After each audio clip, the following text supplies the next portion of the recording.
How do I identify if I am a Yiras Shamayim or OCD?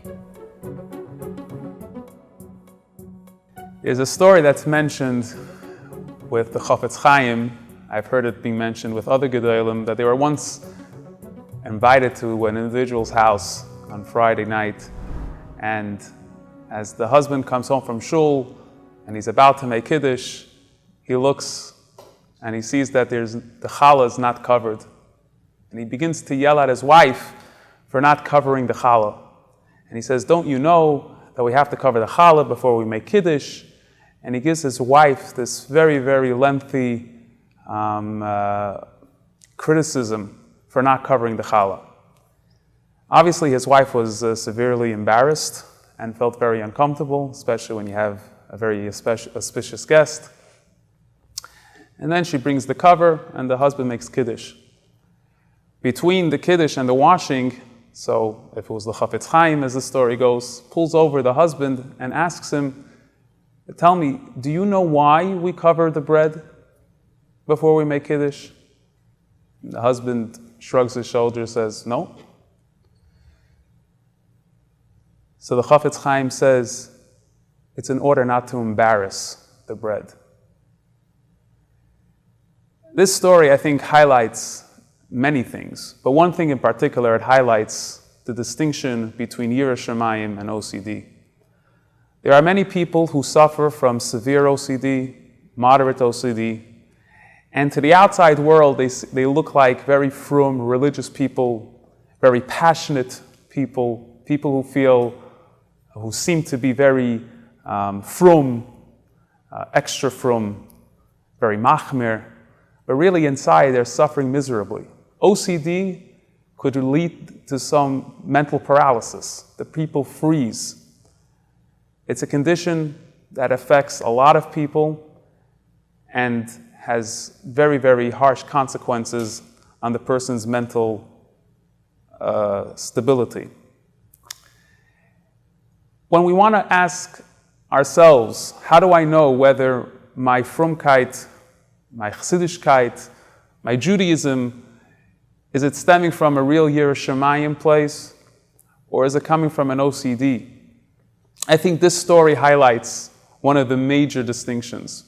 Within the story, you see a person who was obviously brought up with this notion that part of the Shabbos meal is having the challah covered before you make Kiddush. To him, that was part of the Shabbos meal, part of his Jewish education. Whether he understood the reason or not, that was irrelevant. But for him, the fact that the challah wasn't covered wasn't that he felt on some level that there was something wrong, perhaps, with this in a religious halachic sense, but it bothered him because it didn't match within his personal mental state of how he felt something should be. That may not be OCD in itself, but OCD has that connotation, which is a very negative, aggressive type of relationship between a person and with others. I like to say that Yiras Shamayim and OCD, there's a very thin line between the two of them. And it's very easy to cross the line. I think a certain way of differentiating between the two is a general state of positivity versus negativity. How do you react to a situation when you have to deal with a particular chumrah in halacha?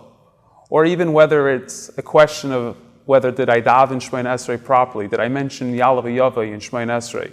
Do I become obsessive? Do I become anxious? Do I ask a million questions?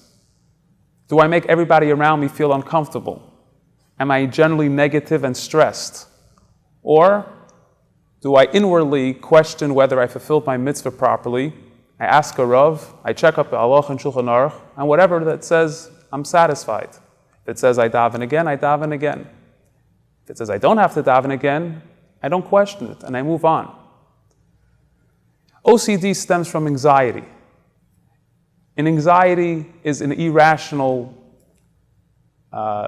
trigger in the brain that makes a person totally lose his rational abilities, and at that standpoint, they become frozen, which usually leads into a general state of negativity.